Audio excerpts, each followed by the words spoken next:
This is My Next Question, a Jewelers of America, a National Jeweler podcast, sponsored by Darm International. Hello and welcome to My Next Question. I'm Amanda Gizzi. And I'm Michelle Graff. Amanda, it's so nice to be here with you. It's so great to be with you, Michelle. And to be finally enjoying some nice weather after such a long, brutal winter that I thought would never end. It's been rough, yes, but here we are. We're in April, yes, and it's Diamond Month. Is it the best birthstone? Is it the worst birthstone? It's the best stone, isn't it, Michelle? Yes, it's the best stone.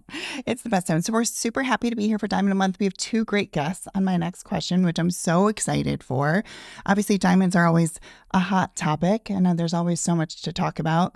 But what can the industry do more of to help better promote natural diamonds, and where are we as an industry? So we have Sally Morrison, who's going to be joining us from De Beers, and we have Mark Klein, who's going to be joining us from Julius Klein for two excellent interviews that we can't wait for.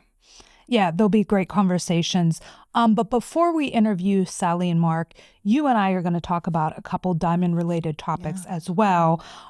Signet's recent announcement that it is closing stores, shutting down James Allen, and having Blue Nile focus on natural diamonds. Right. You're also going to tell us about a trip that JA President and CEO David Bonaparte is making to Washington, D.C. And I'm going to give a little preview of National Jeweler State of the Majors issue, which drops in May. It's going to be a great episode. Stick around. We'll be back after this message from our sponsor. Darm International is a global leader in natural diamond manufacturing, delivering exceptional craftsmanship through advanced traceability and net zero sustainable practices since 2022. With over 50 years of expertise and 4,500 skilled artisans, they craft diamonds from 0.18 to 100 plus carats, supporting retailers worldwide with consistent quality and responsible sourcing. Visit www.ddpl.com to learn more.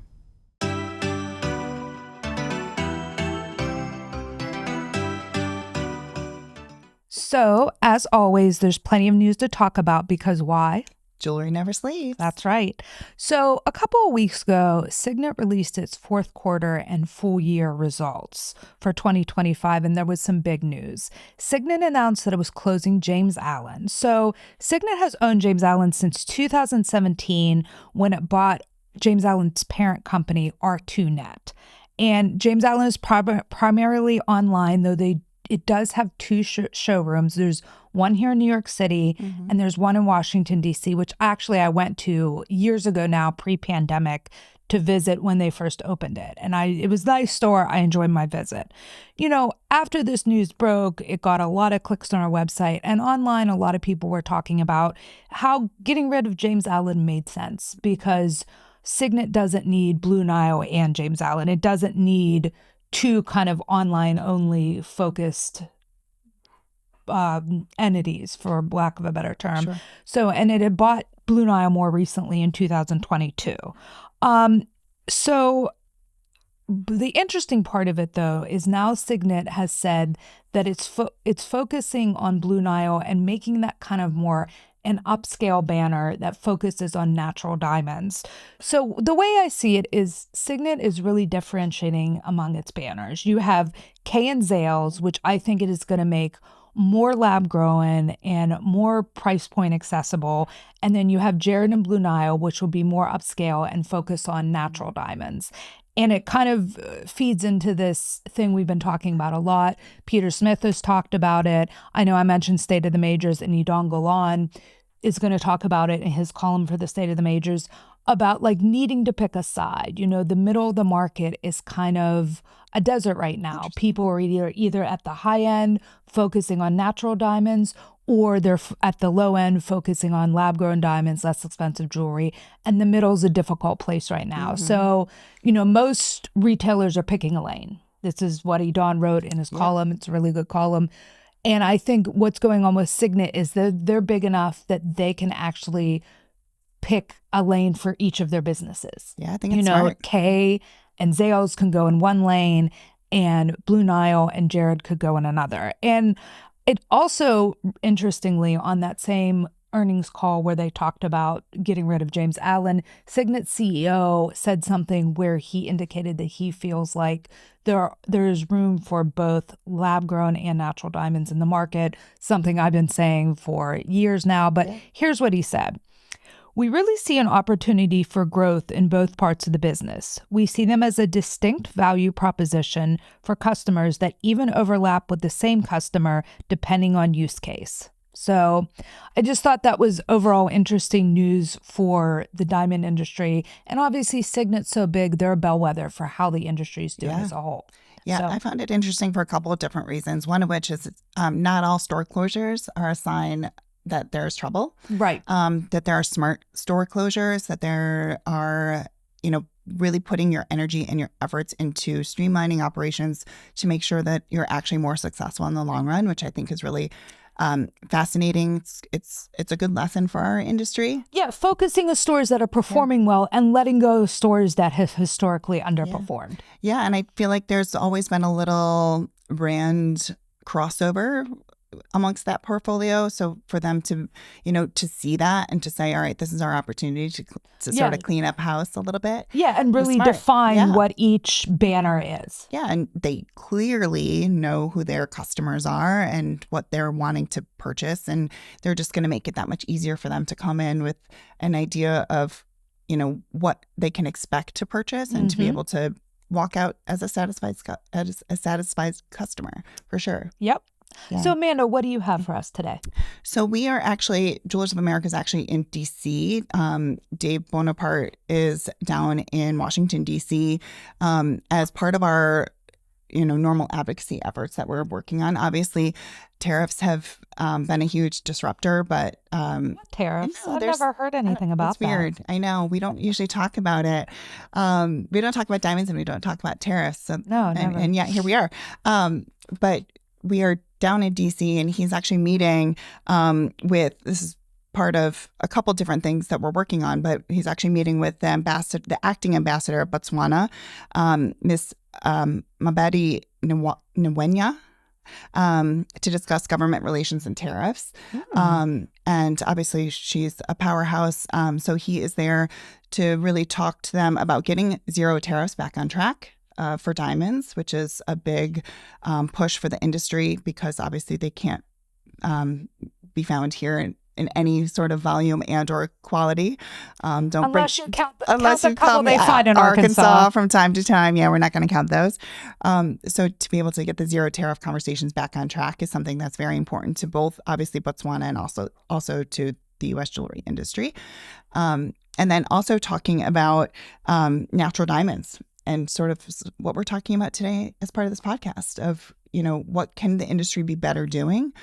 Is it through storytelling? Is it through bringing out the internal beauty of the stones? Like what can the industry better do to regain some share from lab grown? So definitely can't wait to hear about those conversations.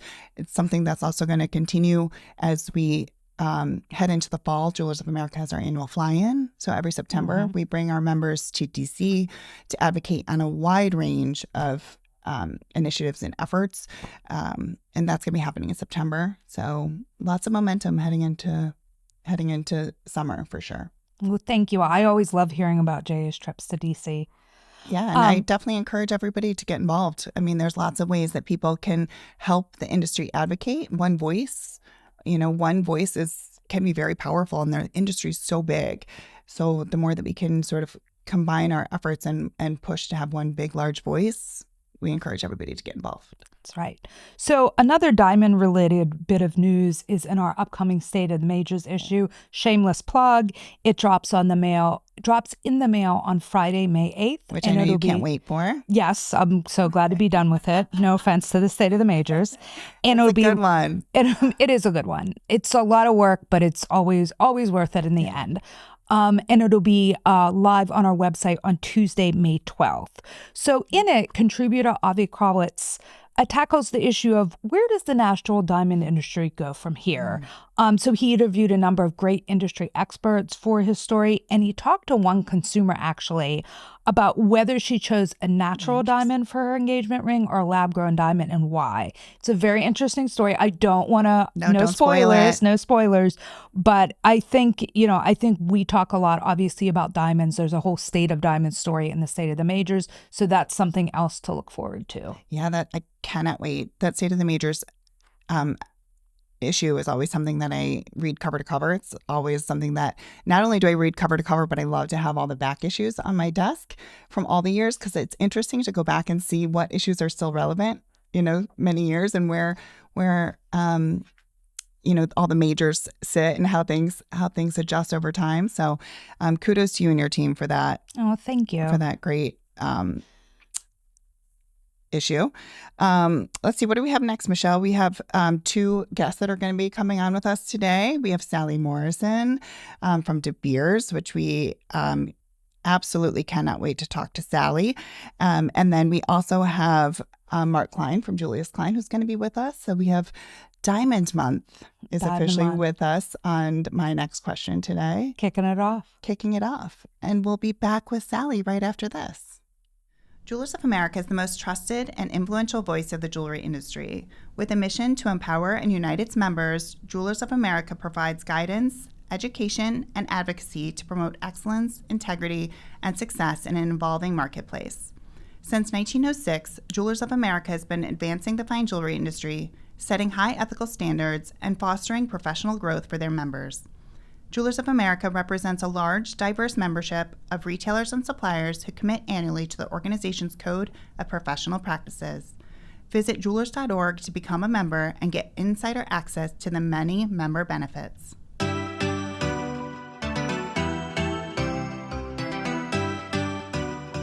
Hi, Sally. Welcome to My Next Question. Thank you for joining us today. It's nice to be talking to you today. So my first question is, as we all know, lab-grown diamonds have gained significant market share. Do you think there was a point where the natural side of the diamond industry, and I don't mean just De Beers, but the industry as a whole, went wrong with its marketing? Something it should have done that it didn't, or something it did that it was a misstep?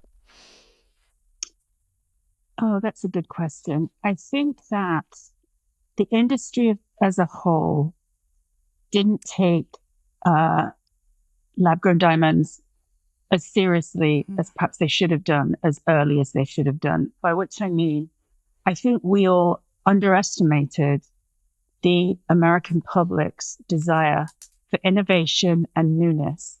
And diamonds, right? We all love natural diamonds because we were all inside this industry, and we really understand what they do, how they give back. And so we're sort of 100% invested in them. And I think we didn't think about the fact that there had been no real innovation in diamonds because they've been there forever. And suddenly lab-grown diamonds provided this sense of innovation. Simultaneously, I think we saw a move in American culture towards bigger, shinier, what I think of as the Kardashian-ing of the culture, right? Everyone has to have something bigger, blingier. And I think those two things provided a kind of perfect storm by which this provided a new, exciting way to be part of that bigger, better, shinier, decorative world. So I think in looking back, I mean, hindsight always 20/20, right? Looking back, I would say we underestimated the American public's taste for exciting newness. And for big diamonds. What could we have done differently if I was in charge of the whole world? Well, maybe we would have looked for ways to present natural diamonds in a more kind of exciting, modern way sooner. Okay. I hereby declare you to run the whole world, Sally. Yeah, just for what it's worth. Yeah, I wouldn't have a problem with that either. I think you do a great job. She's got the resume to back it up. In my own lunchtime. So let's talk about innovation. Let's talk about the demand for something different, the desire for something different, and let's talk about the Desert Diamond Beacon program that De Beers launched. Where did the idea come from, and how is it different from past industry efforts to market non-colored or colorless stones. Talk to us a little bit about the Desert Diamond campaign.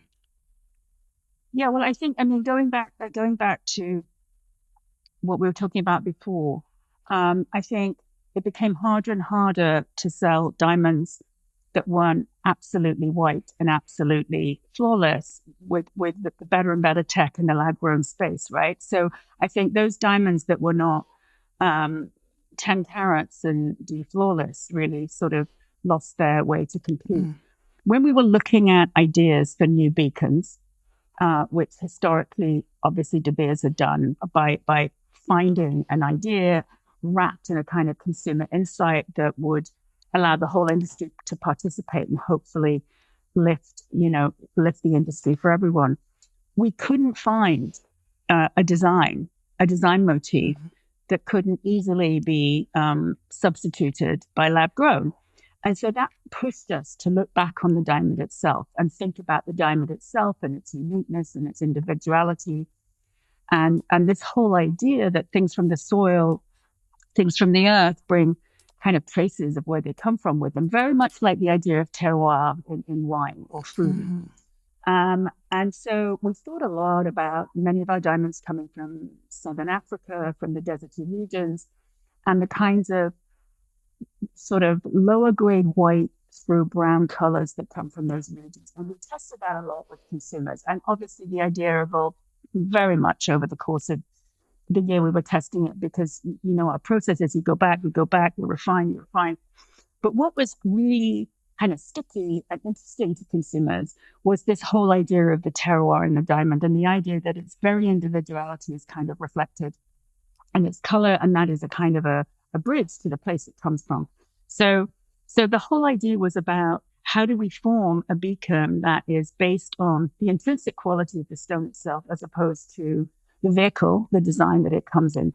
And so that's where that idea came from. And I think it is very much an attempt to try and reposition low color white diamonds as unique and special, and kind of celebrate within that what has historically perhaps been sort of seen as a negative in the industry. Yeah. Well, I think they're beautiful. But as you mentioned at the beginning, we're all kind of in this bubble of the industry, and we know so much, and it's so easy for me to understand the non-colorless diamonds, the browns, the cognacs, the light yellows. But what about consumers? Sally, are consumers embracing desert diamonds? And if so, can you give us idea of a little bit of the demographics? Are they buying, the ages of people buying desert diamonds?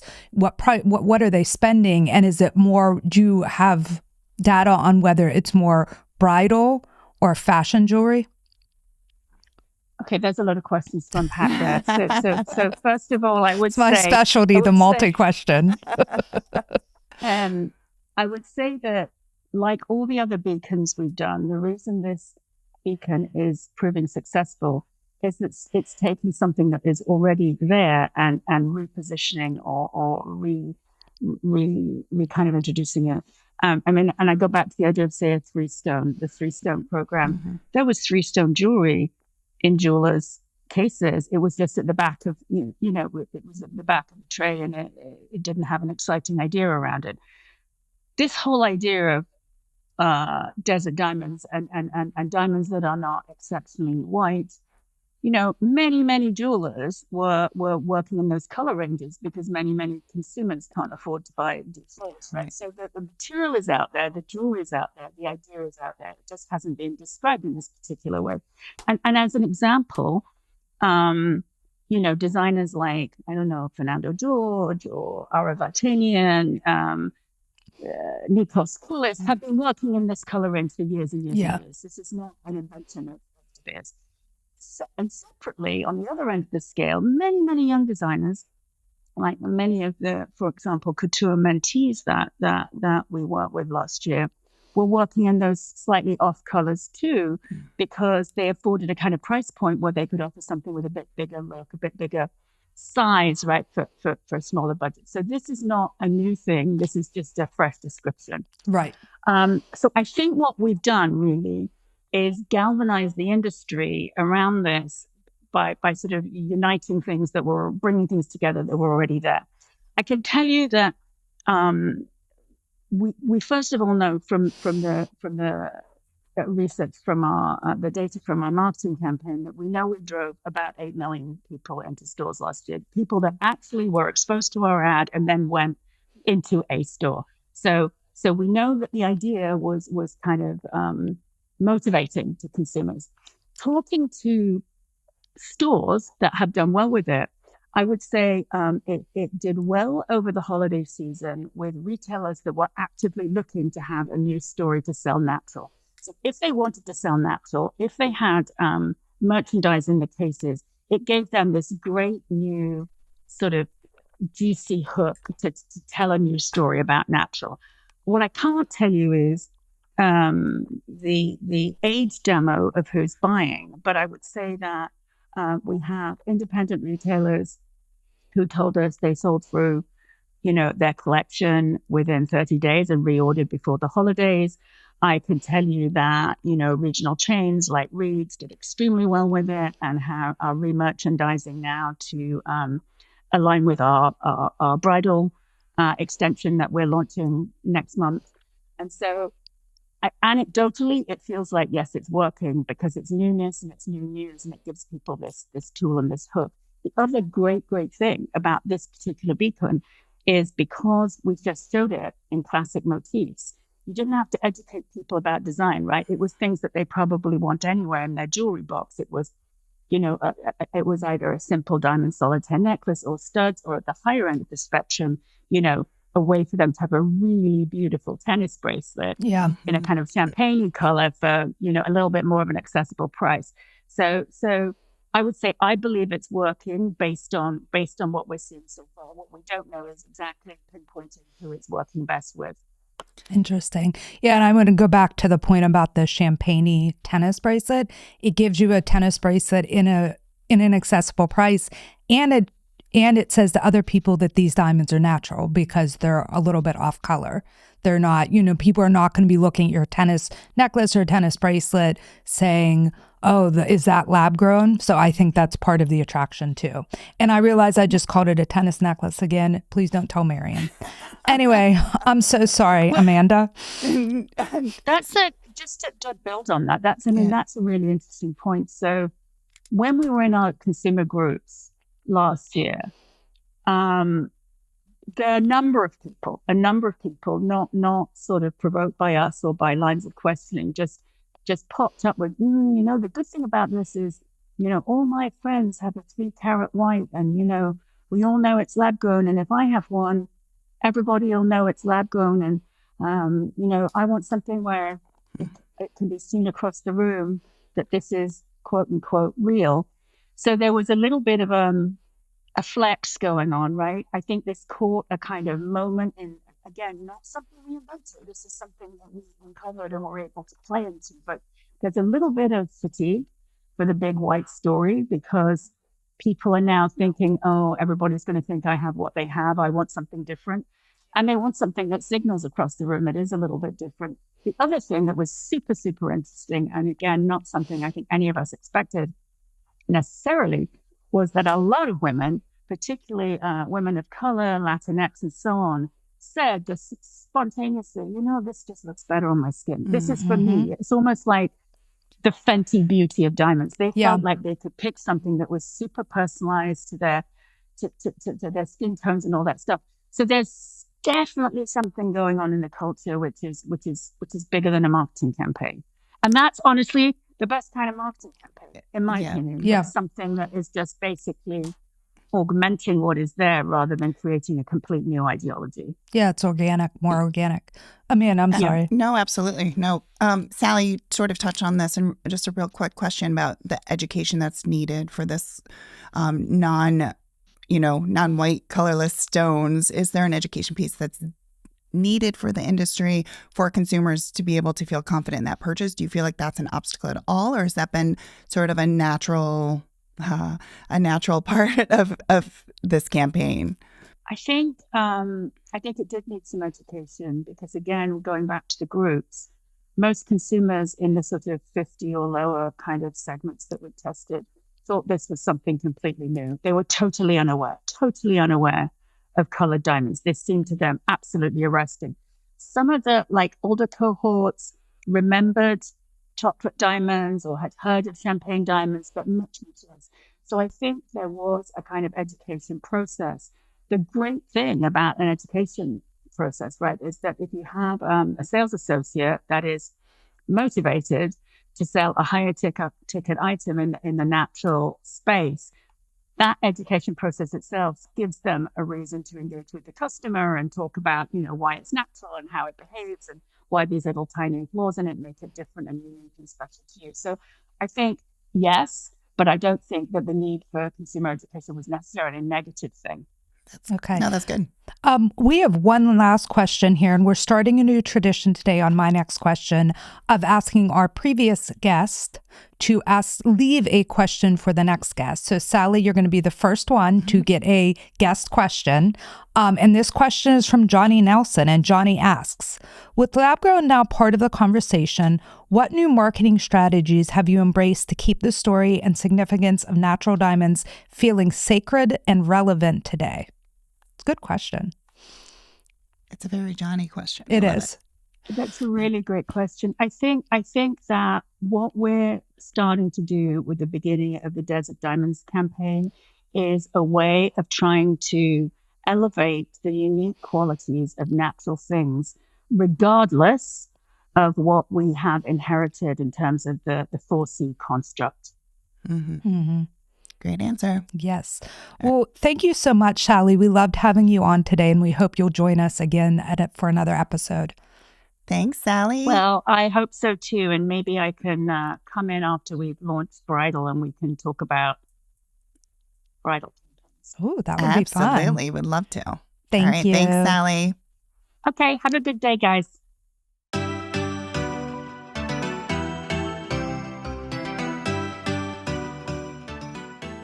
Our next guest is Mark Klein, a third-generation diamantaire who currently is vice president of his family's 78-year-old diamond company, Julius Klein.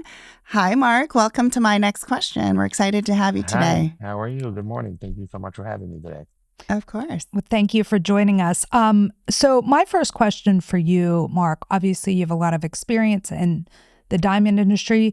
Can you give us your view of the current diamond industry landscape?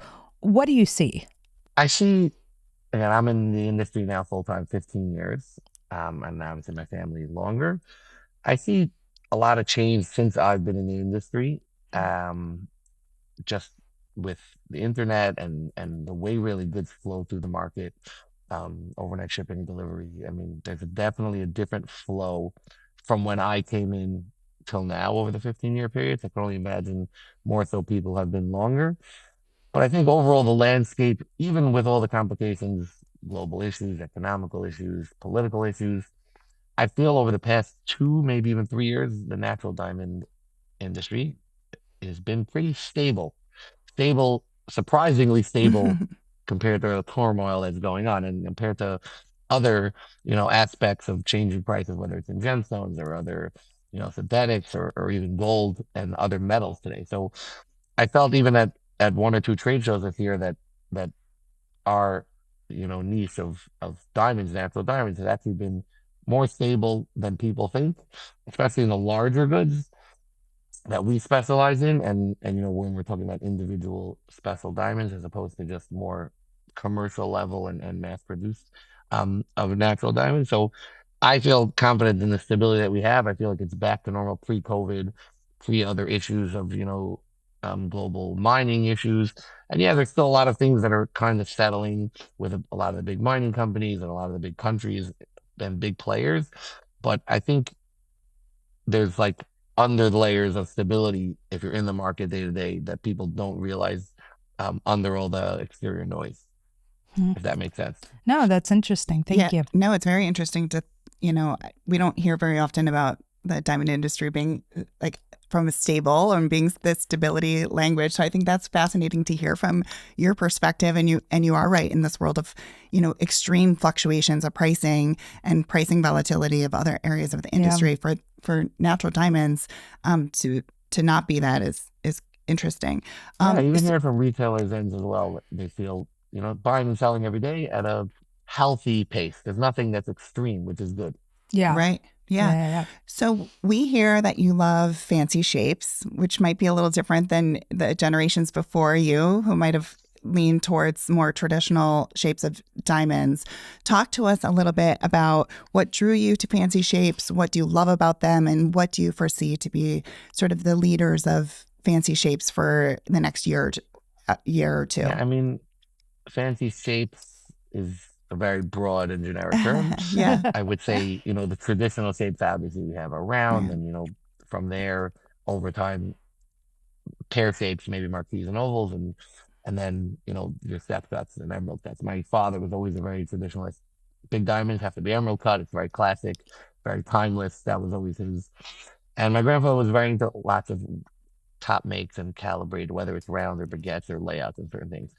I don't know that when I came into the industry, one of the things that drew me in or kept me in more was learning a lot about historic stones and time frames where things changed. And I got caught up on a couple of historic stones, um, and a couple of stones at auction, and those just stood out to me. And I feel that a lot of the most famous and memorable stones are something that we not just are fancy shapes, but are unique in something there. Like even if you talk about the Hope Diamond, which is blue and everything, but it's actually like a modified heart. It actually has like an interesting, very unique shape. Dresden green. These things are more like free-formed artwork, like sculptures of their time and testament. And I find when you have interesting shapes, um, and one of my favorite things to work on is when we're not cutting like a blank canvas, aka a rough diamond, into a specific parameter. I work day to day with cutters, overseeing a lot of you know what they're doing, and what we find is going to be something that's sellable. And when you let their creative artistic side flow a little bit more than just focus on this specific table size or this specific ratio of a stone, I find you really enable them to create something unique. And that I think is something that we're gonna call fancy ship. It's what makes it fancy, right? What's your fancy is or something like that. It's like a question people ask that's really kind of a crave. And I find what I always learned is the diamonds got to be beautiful, and what that means is very different to different people. And letting the real craftsmen and the artists who are sculpting these rocks into finished gemstones, let them make something beautiful in their eyes, and it'll be unique and special in its way, and not just fitting into a mold that you need to have. Which is so desperately what the natural diamond industry needs too. And for that natural beauty of a stone to be able to be released by craftsmen and true artisans who have a skill that it's a little different than pumping out a ton of lab grown diamonds. So that's fascinating to hear from that perspective for sure. I think we can't talk about fancy shapes and unique diamonds without talking about the engagement ring seen around the world last year, Taylor Swift's. It was seen again recently at the iHeart Radio Awards, or whatever it's called, the iHeart Music Awards. And, there were a couple more articles that popped up about, we got a closer look at Taylor Swift's engagement ring. So, Mark, you're an expert. In your expert opinion, what is the diamond in Taylor Swift's engagement ring? I assume you've seen it. A couple times. Every time I get this, I've actually been asked this question multiple times, and to me it's funny because my wife has been like a Swiftie from the beginning, like from way back when. She's been to every tour, and my daughter's turned into Swifties. And the one place I can escape Taylor Swift fan base was going to work. Right, I had to listen to the house, I had to listen to the car, I had to go to concerts, I had to everything, and then she flew into my world, and now no matter where I go, I can't escape. That's so funny. This generational, influencer, and which is amazing. I think what she's done for the diamond industry obviously is great. You get, Audrey Hepburns and your Elizabeth Taylors and Marilyn Monroe's, and she has that generational energy. And I also myself became a fan. I went to a concert; it was amazing. But her diamond, You're the true Swiftie, aren't you, Mark? Yes, I know. And he kind of buried the lead there. Right. So, I mean, I would say it's a modified old mine cushion. That's what I would call it if I would have to refer to it. And I think there is no official term like that on let's say, usually a lab report that will find that, they'd either call it an old mine cushion that falls into those specific parameters, or they call it a modified cushion. But like I said before, part of it is, people have some sort of misconception of the word modified in their diamond cut. And like I referred to before, I think the modifications are cool when they're unique. So, I mean, the truest old mines are more square. Her stone's elongated, um, beyond what in that time the old mine era would have been cut that way. So it could have been something that was been refurbished or retouched or modified in some way. But I'm sticking with my call of modified old mine cushion more than just an elongated old mine cushion, because it's the sides seem a little straighter than the traditional old mine, which again, there's nothing like wrong or anything with that. And I don't think we should have to label it, a specific gemological term or street term. I think having those, it's some sort of old, interesting looking stone, and that's what's cool about it. It has some allure. Like I said, some of those things that attract me always something that is different, and that vision of her stone, which I would love to analyze closer, obviously, like everybody else. But it has something that's just wow, you recognize it, and it has that I know what it is right away type of feel, which is what makes it cool because it's truly unique. Do you have a guess as to the color of Taylor Swift's engagement ring? It's definitely has some shades of yellow and brown in there, so it could be like a fancy yellowish brown or brownish yellow. It's hard to tell through the pictures, and it's in yellow gold, which would be, but it's somewhere in those soft sandy browns, and again, whether it's yellow brown or yellowish brown, brownish yellow, vice versa. Again, I don't think those specifics are so important and key, but yeah, it has a little bit of those early tone flavors, which are sweet. They're nice and soft. So actually that kind of goes into my next question because it is an example of this. What are your thoughts on De Beers Desert Diamonds program? Because I know when they were launching it, her engagement ring came up and was mentioned as being like a non-white stone. Yeah, so I think kind of like the shapes and well, first of all, any promotion of natural diamonds in any sort's great. So that's always great. So hands off to the Bears for taking a lead on this project, which is, you know, they've done before, and it's great. But I think what I hear from a lot of designers, Julius, is like, oh, I always love those stones. And some people were even, took the risk and have designed with them prior here and there. But I think, like we said in the beginning, is having stuff that's non-traditional sometimes is just, why do diamonds need to be only something that's for a wedding or an engagement? It could be for any time. That was something we push towards.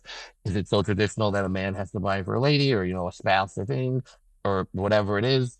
It could be something you purchase for yourself. Like, there's no reason not to wear jewelry. I think one thing by COVID is, everyone got casual, and everyone casual down their jewelry a little bit. Like, oh, I could wear jewelry and diamonds or whatever it is with t-shirt and jeans, Yep. and that's great. So I feel it's a category that never got promoted and pushed on a major scale, and there are goods like that around the market, and there have always been. So we're really pushing something. I don't think it's trying to replace, you know, the traditional colorless or white diamonds that we call them, and what people use in traditional aspect. But again, the same thing. You can have something for everybody mindset and something for every time of the day and every mood you're in. So, and again, there's no reason not to, especially with colored diamonds. I get told a lot by colored gemstones, "Oh, you're a diamond guy. You don't know anything about color." And I'm like, "What are you talking about? Diamonds come in every color." And again, most of the pinks and blues and greens are very rare and come with big price tags. But again, making something fashionable and desirable of all these other mixed colors is great. They're really sometimes even more unique in ways than a traditional colorless stone or a pink or a blue. So I think it's great. I think a lot of people have embraced it, um, for many different reasons, whether it's styling reasons, whether it's design reasons, whether it's price point reasons. All the above are all great reasons to really let people truly understand it a little bit more. And once they fall in love with how unique and rare it is, I think it's an easy sell. Yep. So, Mark, my next question is, what could the industry be doing more of, or what should the industry be doing more of to better promote natural diamonds? But my opinion right there. But again, I think kind of things we're leaning into is getting away from creating. Again, there's industry standards are great for you know having consumer protection and making sure everybody's open and honest, and we have a lot of, you know, regulations and everything. But I think from the aspect of making rules that limit our creativity, at the end of the day, this is a creative space, right? We're creating art, whether it's, you know, we're sculpting these rocks, we're making beautiful pieces of jewelry. There's a lot of layers that go into what we do, more eyes and hands than most people, or definitely most consumers, understand when they walk into a jewelry store. And I think just really spending time educating, and I think retailers themselves need to be more aware of all the layers that go on. I've had people come to our office and see diamonds being cut. They're like, wow, people still cut these by hand. I'm like, you're in the industry for 10, 20, 30 years. How do you should be more aware of really the process that goes on, from the mining to the diamond tears that are cutting and facets, to the even all of the jewelers and designers and how the pieces of jewelry are being made. I think it's a really interesting story in each layer. And I think as an industry, if we become more aware ourselves, we find when we're talking to consumers and selling it, we are doing that same type of, you know, promotion. They feel it. They feel the understanding. I always hated when consumers go, "Oh, let me ask the manager. Let me look that up." Like, we're supposed to know. We're supposed to be experts in Right. our field Yeah. on all the aspects. And I think when we do that, we appreciate it more, and the creativity comes out well. So all these types of things, whether it's unique shapes that we spoke about, or you know, special items that Taylor Swift wears, or really interesting colors, I think we need to embrace a little bit more of our, you know, artistic and creative and craftsmanship. I see that in the watch world also. Like, everybody went back now. Told I was in Miami at the show.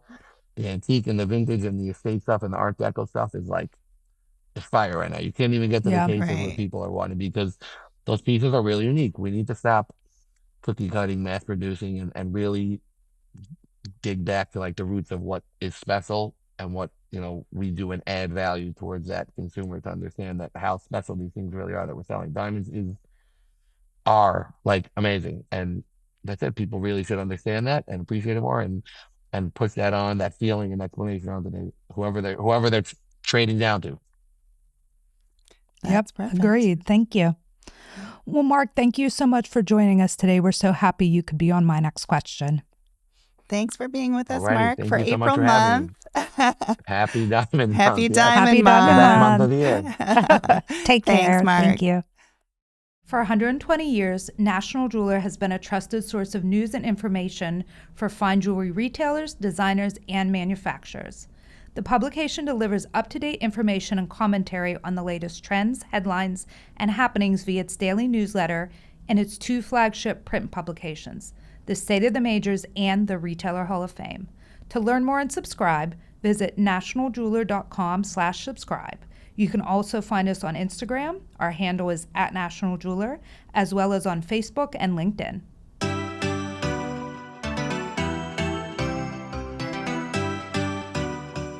2 great interviews, Michelle. Yes, two wonderful interviews. 2 wonderful interviews. And now it's our turn to sort of interview each other. Yes. So in our Facets of Fun little segment here towards the end, we're going to continue with our jewelry box. So if anybody watched the last episode with Johnny Nelson, we are taking our jewelry box of questions, and we're going to ask each other to get to know each other a little bit better, and for all of our viewers to be able to get to know us as well.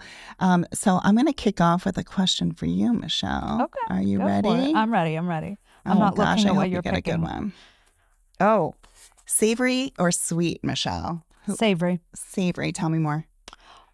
So if you asked me, would you rather have a big plate of like cheese fries with chili or a cake? I would go for the cheese fries with chili every time. Nachos are one of my favorite foods. Me too. Yeah, I'm Sidebar. not like I like ice cream. I do like ice cream a lot, but I'm not a person that feels like they need to have dessert every time they eat something. But I do sometimes enjoy an after dinner drink. Oh my gosh, I love it. Yeah. Good. Excellent. Okay. All right, you're My up. turn. Yeah. Mm. Mm. Mm. Savory. Ooh. Do you prefer white or yellow metals? Ooh, great question. I tend to lean yellow. My engagement ring and wedding band are platinum. Sign of the times. Sign of the times, but also sign of, I still tend to lean white for certain traditional items, I guess. But I definitely am, I I struggle to find more things that are white. But I'm coming back a little bit. I'm turning back into the white metal, but I tend to lean more yellow. Okay.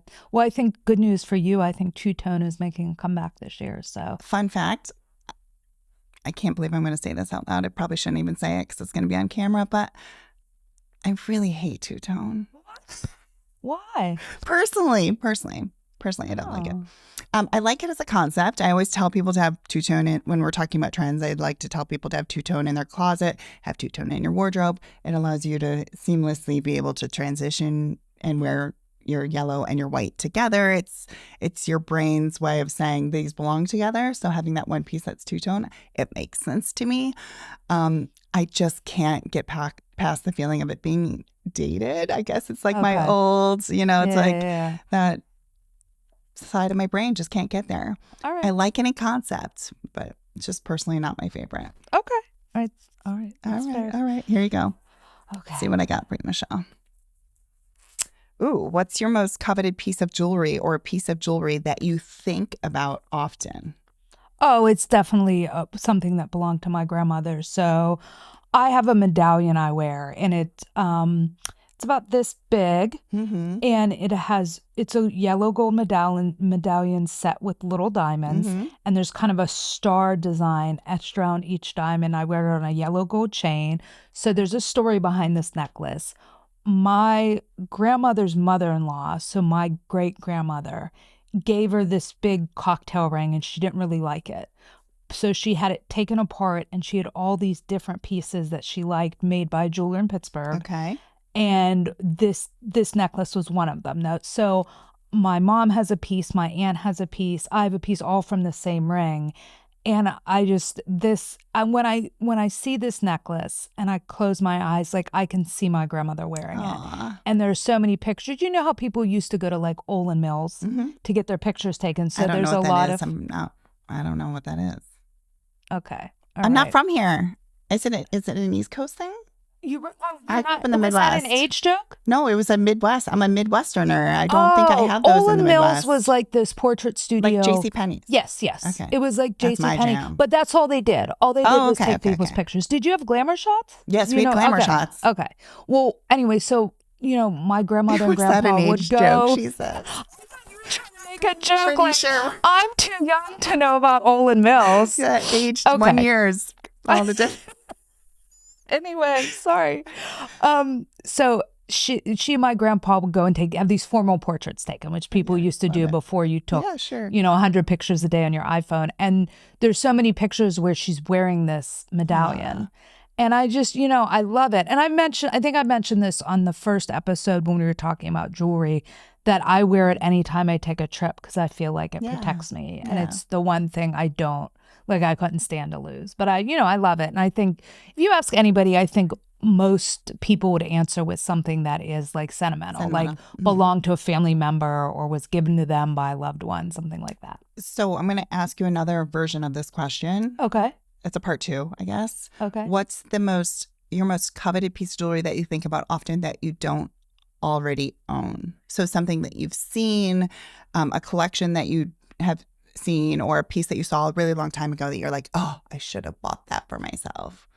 Is there a piece that stands out to you? Yeah, there was a ring I wore to the Gem Awards one year, and I believe I borrowed it from For Future Reference. Okay. And I believe it was Kirsty Stone. I think it was Retrovi. And it had a saying on it. And my brain fog, I can't remember exactly what the saying was, but I really liked it. It was a big gold ring and it had a saying stamped on it. And I loved it. And at the time, it was offered to me at a price that seemed a lot. So this was probably, I don't know, a few years ago now, before gold was going crazy in any case. And I was just telling Randy Malofsky with For Future Reference that I think about that ring all the time now, and it'll come up in my pictures because I took a lot of pictures at those Gem Awards. And I took my pictures of myself wearing it, and I can't afford it now because of the price of gold. And I was like, why didn't I buy that ring when it was offered to me at, X price? It really wasn't that expensive. And now I'm never going to have it. And I think about that all the time. I mean, I could go on and on all day. I also want a Bulgari Serpenti watch, Serpenti, but forget about that. Oh. Like that's, $40,000 or whatever more. So that's not going to happen. But I do think about that ring often and how foolish I was to not buy it. But who knew gold was going to go $4,000, $5,000 an ounce? Like we had no idea of that back then. Well, that's what we always tell people now. It's like if you see something that you really want, like don't wait trying to predict where gold is going to go because, history has shown us that it will eventually continue to go up. So it's like there's no better time to buy a piece of jewelry than today, and especially when you find a piece you love. Yeah. All right, you're up, Michelle. Big regret. All right, Amanda, what do I have for you? What is your favorite season? My favorite season, spring. Really? Yeah, absolutely. There was just a thing on NPR this weekend about how New Yorkers hate spring. And spring is I'm not New Yorkers. A real New Yorker. I'm a Midwestern New Yorker, as my husband calls me. I have all the Midwestern roots, but I've been here for 30 years. I love spring because everything's like, that's that time of renewal for me. Yeah. And there's nothing more energizing for my brain than to see, flowers growing and things turning green again and the yellow buds on the trees. Like after such a long winter, darkness, like I know spring's such a short season, but there's that just driving. Like we drove down to DC. My husband and I drove down to DC this weekend, just so happened to be cherry blossom peak season, which was amazing. But which also, sidebar, not really all worth the hype, but neither here nor there. The drive down was incredible because all the trees were in bloom. Yeah. And to see the green for the first time was awesome. So definitely spring. It's amazing. Do you not suffer from allergies? I don't suffer from allergies. My voice is just raspy from other things, from yelling. No, I just meant that I think for some people that's a drawback of spring. I know. Oh my gosh, I love that you got this question, Michelle. Oh God. Are you ready? Yes. Are you a cat person or a dog person? Why is that even in there? Wait, did I write that? You must have. I mean, everybody knows this. I'm a cat Salem. person. Salem is famous. And not only do I own a cat, the sweetest tuxedo male to ever live and the cutest, I volunteer at the Best Friends Animal Shelter, which is not too far from actually where we record this podcast. I'm a cat care specialist, and I go in a few times a month, and I, clean cages, and I answer a lot of questions, and I help bring cats, bring cats from intake to like the main area where the public can see them. And I love it. I love the work they do there, and I love volunteering. It fills my cup. Oh, I love it. When I've had cats. And I have a cat here, yes. And nothing more, like when I've had a bad day, nothing solves it for more than me than going into the shelter and just like spending a few hours just like working. I think too that, for our jobs, obviously we sit at a desk all day. And I think it's nice to do something physical and something totally different. Yeah. Your whole NJ team is animal lovers. Yeah. Everyone, all of the NJ editors have a dog or a cat, and one of the editors has both. So love it. Very good. Well, I love that question. Yeah. Okay. Amanda, I have one more question for you. I'm ready. Let's see what you're going to do. I'm ready. I'm going with this one. Okay. What's it going to be? I don't know. Oh, it's upside down. I love that you don't have to put glasses on. That's exciting. These are very large print. Who is the first person you met in the jewelry industry? Oh, great question. Outside of Elizabeth Florence, who interviewed me for my job at Jewelry Information Center, which is now part of Jewelers of America. So I've been with the same company since I started in the industry. But the very next person was Michelle Orman. And fun fact, she worked at Jewelry Information Center. And the very first person that I laid eyes on, it was in the elevator going up to my office for the very first time. We worked just outside of Grand Central Terminal. And Michelle was in the elevator, and I knew that she had to work for JIC at the time because she had on this long multi-strand, I think it was like tourmaline necklace from Gurmit, the jewelry designer Gurmit, who is incredible. And Michelle, in her amazing way, just had this like insane necklace on with like casual workwear. And it's burned into my memory because it was my first day. And I'm like, wow, if this is what the jewelry industry is, I want all of it. Yeah. Like to see jewelry like that and to not come from the jewelry industry and to be immersed with that like day one, forever burned into my brain. So, well, we should note that Michelle Orman's always looking fabulous. yes. And after almost 20 years in this industry, I'm still trying to ascend to her level. So I haven't quite gotten there. I don't think anybody has. Michelle's amazing. So, Yes, yeah, for so sure. she's my first one. Okay, cool. Yeah. Thank you. Well, thank you so much for indulging us in another fun round of jewelry box questions. I could literally do this all day. Well, we'll be back. We'll do some more next month. Okay, thank you. All right. Excellent. Well, thank you so much for joining us for my next question. Don't forget to subscribe wherever you get your podcasts and follow us on Instagram at Jewelers of America members and at National Jeweler for all the latest news and insights on the industry. And we'll be back next month, with another great episode. See you then. See you then. Bye. Bye.